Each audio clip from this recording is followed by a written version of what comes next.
silence has been distant recently.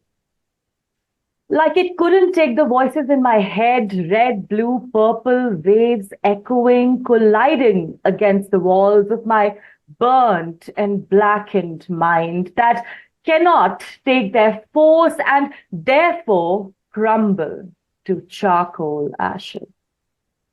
Once the mind collapses, it's not much of a task to merge into the bloodstream, weighing every vein and artery with the remains of lead mixed with the charcoal crumbles of my mind walls, so that every part of me is aware that we are doomed as the mind is now dead, making the skin scream, cut me like a mother whose child leaves the world before her time is up.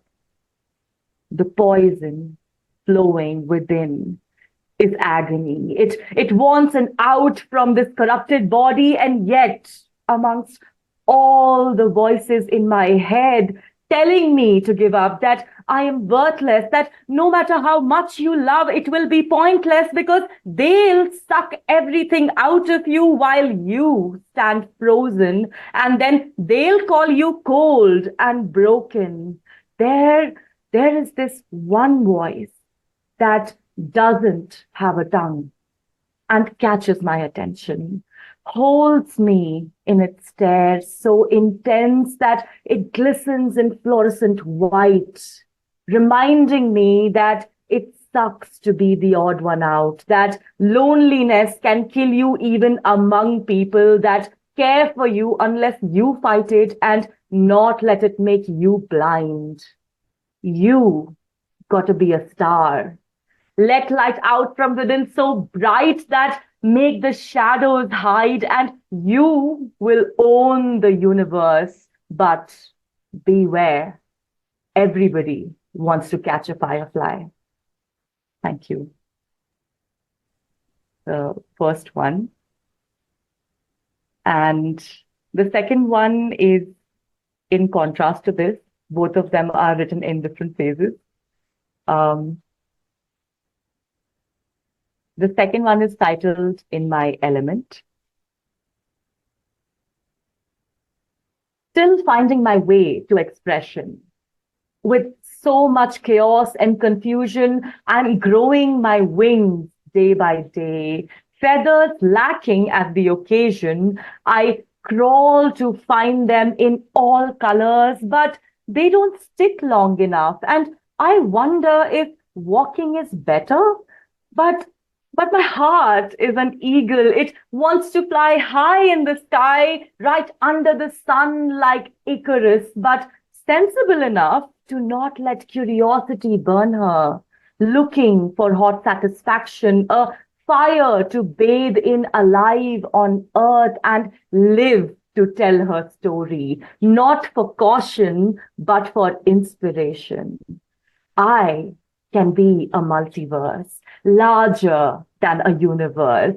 You may call it greed. I call it ambition. When life pushed me, I pulled through, not to be sucked by a black hole or be boxed up. Instead, I exploded into a galaxy, transforming into a multiverse, adorning it with unfathomable love, dissolving all hurt, unbothered from being misunderstood, owing you no explanation. I became elemental, riding with the ferocity of air, dancing with the elegance of water, making my way with the radiance of fire, standing my ground with Earth's determination. I embody an intergalactic spirit with a readiness to reach other worlds.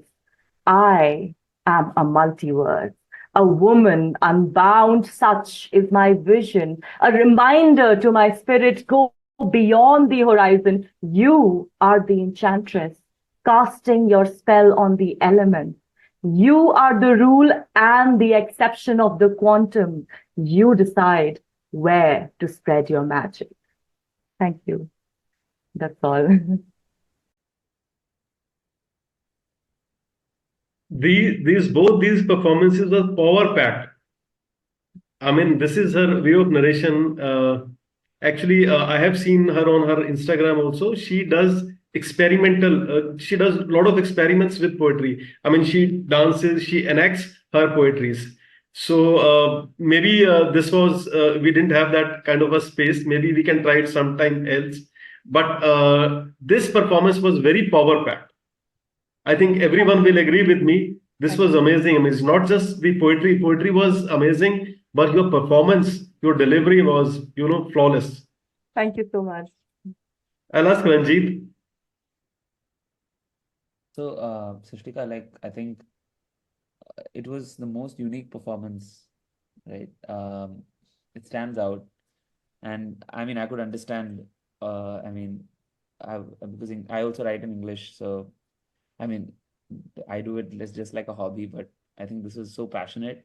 And I was just trying to understand, like, the second poem was more around women trying to break open and, become someone who is like, moving out of their shell and trying to become more ambitious.